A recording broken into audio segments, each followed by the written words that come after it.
Check out how the infamous black supremacist Tariq Nasheed is framing this entire Jordan Neely situation. Here you go. Quote, an innocent black man with a history of mental illness named Jordan Neely. Okay, so we just read it on stream chat, but let's kind of refresh our memories here for a second. The innocent black man with a history of mental illness named Jordan Neely is a man who, again, has been arrested in his life 41 times. He's been arrested 41 times, and currently, at the time of this, had a warrant out for felony assault. And it's not just like some random vigilante saw him and was like, you have a warrant out for your arrest. No, the reason this all happened is because he was violently threatening people on the subway. Okay, so again, let me just make that clear. This is the innocent black man named Jordan Neely, a violent felon who was arrested 41 times and, again, was threatening people on the subway, literally in the presence of this. But anyways. And murdered by a suspected white supremacist who the police refused to charge. Okay, again, the police refused to charge him because they have not actually done the autopsy here. But anyway, and again, it is actually legitimately a real possibility that the reason why this all happened, why he died, is because he was so drugged out. But anyways, and the white media is protecting, because yeah, that's what, okay. This culture of anti-black racism where suspected white supremacists are allowed to live out their Bernard Goetz, Charles Bronson death wish fantasies of murdering black people with impunity will not be tolerated. Okay. So again, to reiterate, the innocent black man, again, not so innocent here. And the rest of this, the police refused to charge. Yeah, it's New York City, Tariq Nasheed. I don't exactly think if he's not been charged, I don't exactly think that's because there's this white justice system here that's, protecting him. I don't think that's the reason. But, anyways, very unhinged. But it's not a white supremacist police department. But we have all these leftists, as you can imagine, coming at me and coming at everyone on social media as in response to all of this, saying stuff like this and saying stuff like, well, yeah, I mean, he was a violent felon, but that doesn't give this guy the authority to be the judge and jury. And, this part aside, besides people accusing him without any evidence of being a white supremacist and claiming that the entire thing was racially motivated, which I think it is very obvious, even if you want to say it was not justified, it was very obvious that this had nothing to do actually with race. I think, if anything, the guy saw a crazy cracked out homeless man and was like, wow, that's a crazy cracked out homeless man threatening violence. I better do something. But anyways. You have all these people saying stuff like this, he's innocent. Or, some people have been replying to me on Twitter saying stuff like, yeah, the guy is a violent felon, but he shouldn't have gotten involved. He shouldn't have been the judge and the jury. Who cares that he's a 41-time arrestee? This random guy is not the jury. I mean, again, perhaps that's true, but this ignores the fact that he was, let me reiterate this, running around the subway threatening people. Okay? That's sort of the reason here. But according to them, this is their standard.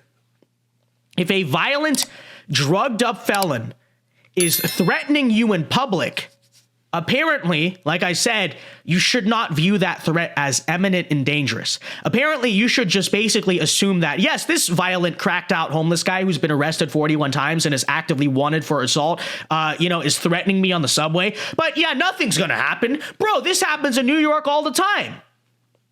Well, okay, fine. You know what? If that's what you think, if that's what your moral standard is to the activists, then let me give you a little thought exercise here, okay?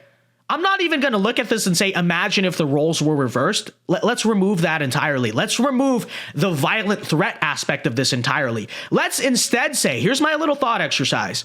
Let's say that a white guy called a black guy the N-word. So not even violent threat. Again, let's take out the fact that there's a violent threat. Let's downgrade it. Let's just say if a white guy called a black guy the N-word, And let's just say in that scenario, in response to the white guy calling the black guy the N-word, the black guy lashed out in violence and allegedly, pending autopsy, allegedly beat or choked the white guy to death. So let's say that happened. Would these activists still say, oh yeah, but it was verbal, he didn't cause violence? Would they say that? Would they be saying that if, again, a white guy called a black guy the N-word and got beat up for it and died in the process of that? Or would they actually defend the black guy and say that what he did was justified? Again, this is removing the violent threat. Again, this is just saying a racial slur. You know for a fact all of these BLM activists would say exactly what we're saying right now, right? F around and find out it's his fault. He was asking for it, all that stuff. And by the way, I'm not even saying that, but still, make excuses if it was the case that a black guy beat a white guy to death in response, again, not even to violent threats, just simply in response to a racial slur, okay? And to all the people who I put that out on Twitter, to all the people telling me, shut up, that's not true, that's a hypothetical scenario. Why are you talking about a hypothetical scenario? No, it's not hypothetical. This exact thing has actually happened, okay? March 9th, 2022, from the New York Times reports that a black Dunkin' Donuts employee in Florida who fatally punched a white guy for calling him the N-word received a plea deal and only ended on house arrest. Now, reading from the article here, the Tampa prosecutor said that, quote, that this holds the defendant accountable while considering the totality of the circumstances. So, in short, what that means is they excused him and let him off easy. Not because violent threats were made. Like, that's not even the excuse. Oh yeah, he was threatening him, so he punched him in the face. This is what happened here, by the way. He punched him in the face. I don't think he meant to kill him, much like this incident. Didn't really mean to kill him, but implicitly things happen in fights. He punched this white guy in the face, killed him. And they let him off easy simply because, oh, well, you got called a racial slur first, okay? So let me just say, if that is okay, if that is warranting of a lightening of punishment, a mere slap on the wrist, then why are you not excusing a similar scenario where instead the black guy, again, did not call a white guy the slur? No, let's upgrade that. He was making violent, imminent threats. Like, he's actually here on the subway threatening violence. And yet, according to you guys, this white guy trying to restrain him, again, violent felon who is threatening violence on the subway, going around making violent threats on the subway, screaming them. That is not okay. That is life in jail. He's a white supremacist. He's evil, all this stuff. Explain to me the difference there. What actually is the difference there? Well, we know the answer. We know the reason why it is different. The difference is that, let's be honest about it, the difference is that in this case in New York City, the victim is black and the perpetrator is white. And in Tampa, Florida, the victim was white, the perpetrator was black. That's the difference. That's the difference. And we know this to be true. But any other excuse outside of that, and the excuses everyone is coming at me on Twitter making, no, that's hypothetical. No, it's not hypothetical. It's happened, and I'm sure it's happened more times than that. No, but he shouldn't have taken the threat seriously, because that's what tweakers just do in New York City. Again, tweakers also hurt people and kill people in New York City a lot on the subway, so just stop coming to me with these ridiculous comments about, oh, well, yeah, this violent criminal was making violent criminal threats, but the guy who tried to not even kill him, was not trying to kill him, it doesn't seem like that, just who was trying to subdue him, he's an evil white supremacist murderer for acting in response to that. So, regardless, let me just say the excuses here is ridiculous, are ridiculous. The insanity here is absolutely ridiculous. And frankly, if there's one thing you can say about the entire situation, the only one thing I could see as an excuse about the situation is that because Jordan Neely was a violent psychopath, again, arrested 41 times. How do you get arrested 41 times and you're not in prison for life? I don't know. Arrested 41 times with an active warrant out for felony assault.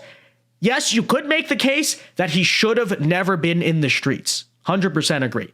But Of course, no, because Tariq Nasheed and all of his leftist friends, they say he should have been on the streets because criminal justice reform is good. We know the bail policy in New York. We know that there's this entire left-wing idea that we should not lock up criminals. We know how Alvin Bragg is about that stuff. So, well, there you go. There you go. That is what happens, right? That is what happens when people like Jordan Neely, who are violent psychopaths, arrested 41 times, violent, right?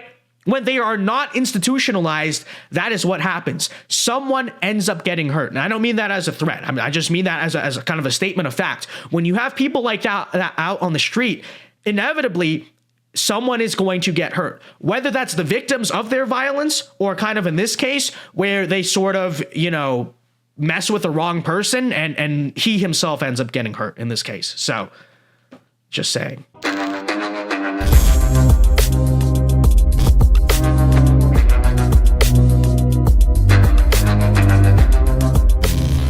Hey guys, Vince Dow here. Hope you enjoyed that clip from our show. And if you enjoyed it, be sure to check out our other clips and check out the Vince Dow Show live every weekday of the night at 8 p.m. Eastern Time. This has been the first week of the show. It's been going great. The people have been loving it. So again, 8 p.m. Eastern Time live Mondays through Fridays here on YouTube. You do not want to miss it. Thanks and God bless.